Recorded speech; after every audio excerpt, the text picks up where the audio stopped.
again are 6, 12, 16, 26, 64, 84. When we return, sports with Larry Lipschitz. That's unbelievable. What would you do if you won the lottery? Let's take a look at a plot inspired by a real-life news story of a New York City police officer who was short on cash and unable to tip his waitress. Half-jokingly, offers to share his winning if he happens to win the lottery.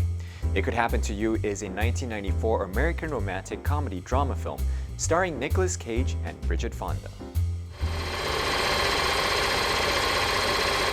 Police officer Charlie Lang is a kind and generous man who loves his job and the Queens area of New York City where he lives. His wife Muriel works in a hairdressing salon and, unlike Charlie, is selfish, greedy, and materialistic, constantly complaining about their situation in life. Waitress Yvonne Biasi is bankrupt because her husband Eddie, whom she had not yet been able to afford to divorce, took a credit card and spent $12,000 without her permission. Charlie, Muriel, and Yvonne all lived in a city where people prayed for miracles every day, like winning the $64 million lottery. My name is Angel. The story you're about to see, well, it's pretty much all true.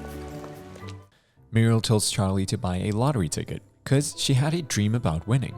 So he does, and afterwards, him and his partner, Beau, stop at a diner for breakfast and meet Yvonne, who waits on them. Yvonne was having a terrible day, so Charlie tries to cheer her up. But when it came time to pay, Charlie didn't have enough money to pay the tip, so he comes up with a different solution. Listen, I got an idea. What's your name? Yvonne. Yvonne, I'm Charlie Lang, and we're partners. If this ticket wins, I'll come back tomorrow and split the proceeds, and if it doesn't, I'll still come back and leave you a tip. What do you think? I think I'm never gonna see you again. You'll see me tomorrow. Well, I'll be here. You got a deal. That night, after playing out in the streets with some local kids, Charlie returns home to his nagging wife. She complains that he purchased the wrong numbers from the lottery ticket. But just as she's complaining, they announce the winning numbers. They win $4 million. The next day, Charlie returns to the diner to keep his promise, despite the protests of his wife. He tells Yvonne they've won and he's splitting the money with her. Why are you doing this? What? This sick joke. No, it's not a joke. This is not a joke. No. No. What you're telling me, what you're saying to me, you're really... What, you think I'd make this up? Yes, I do. I'm not. We won. The lottery. The New York State, the lottery, the actual lottery, New York State lottery, $4 million. Yes, $4 million is our share. Happened last night. Well, it would have been more, except a bowling team from Albany called in. They took about $9 million out of the pot, but we won. And you're telling me that you're actually going to split it with me? A promise is a promise. Yvonne bursts out with joy. At the press conference, they instantly become famous, with the press and media telling the story of cop gives waitress $2 million tip. The money and fame immediately gets to Miriam. She goes on a shopping spree and starts living the high life, while Charlie continues his police work. Charlie becomes a hero for foiling an attempted robbery at a grocery store but gets wounded in the process, forcing him to take leave from the police force, while Yvonne buys the diner she was working in. At a gathering on a chartered boat for the lottery winners and other members of high society, Muriel gets to know and flirts with the newly rich Jack Ross. Meanwhile, Charlie and Yvonne miss the boat and decide to grab dinner together, where she shares about the new diner. I established a table with your name on it for people who couldn't afford a meal. No. Of course, after what you did, of course. Of course. What I did? I made a promise and I kept it, period. Most people would have done the same. Nobody would have done the same. Are you kidding? What you did was like a fairy tale.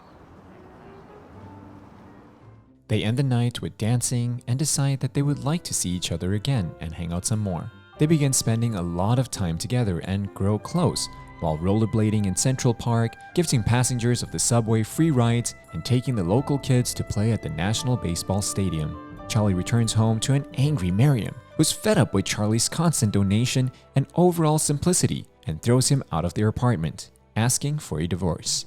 I want a divorce. You want a divorce? As soon as possible. I have wings, Charlie. I want to fly.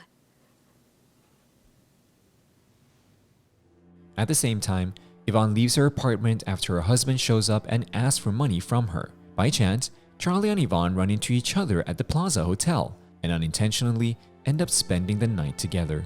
At the lawyer's office, Muriel and Charlie finalize the divorce settlement. Muriel wants all the money that Charlie wants for her. Gentlemen, as they say in Hollywood, let's cut to the chase. It is our contention that there be no division of the lottery monies. This was Mrs. Lang's ticket. That's completely unacceptable. It's all right. What? She can have my half. What? Charlie doesn't even put up a fight, but Muriel also wants the money he gave Yvonne, which causes Charlie to take the case to the courts. Unfortunately, the jury decides in Muriel's favor. Yvonne, feeling guilty at costing Charlie all his money, storms out of the court in tears and tries to keep away from him. But Charlie, by now hopelessly in love with her, finds Yvonne at the diner and tells her that the money means nothing to him. You won $4 million in the lottery. I mean, do you know what an amazing gift that is? And because of me, you have nothing. Because of you, I have you. Why can't you understand that? If you don't want me, that's different. If you don't want me, I'll walk right out that door and you'll never see me again. But please stop talking about the money. It means nothing to me.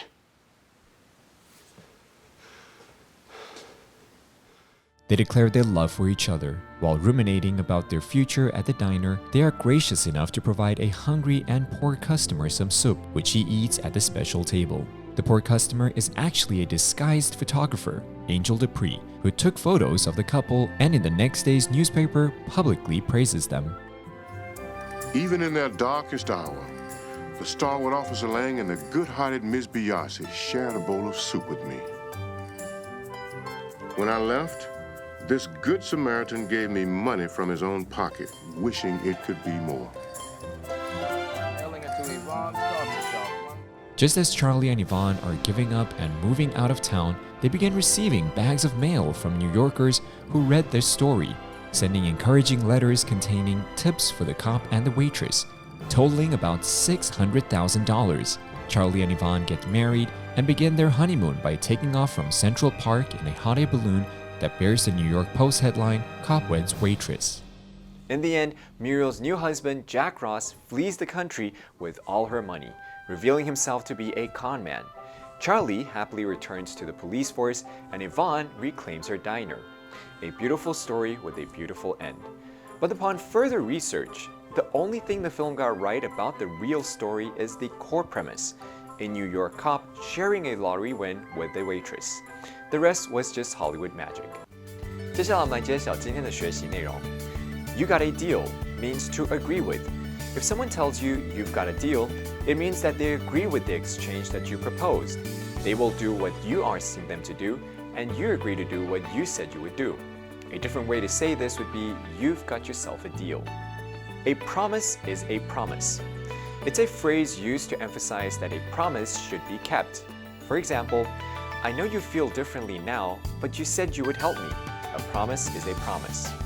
For a similar expression, you can say, your word is your bond, meaning when you promise someone something, they can count on it. Cut to the chase means to talk about or deal with the important parts of a subject and not waste time with things that are not important. For example, we haven't got all day for this discussion. Let's cut to the chase. And that's it for this episode of Cinephile. You can find more on the Funday website. Let's make every day a fun day.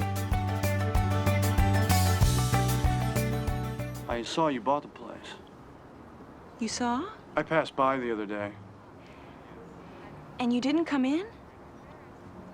Well, I don't know. I figured you were busy. Please. You have to come in. You have to. Hey, what do you need? 你，什么你？威士忌。Single? 什么是？I'm married. Married, you know? Okay. On the rocks? Semi rocks. 石头。我跟你讲 ，I'm married，你讲石头。你跟他一样遇到专业术语不知道该怎么办吗？现在加入 Funday， 立刻享有优惠，赶快一起来 Funday 学英文吧！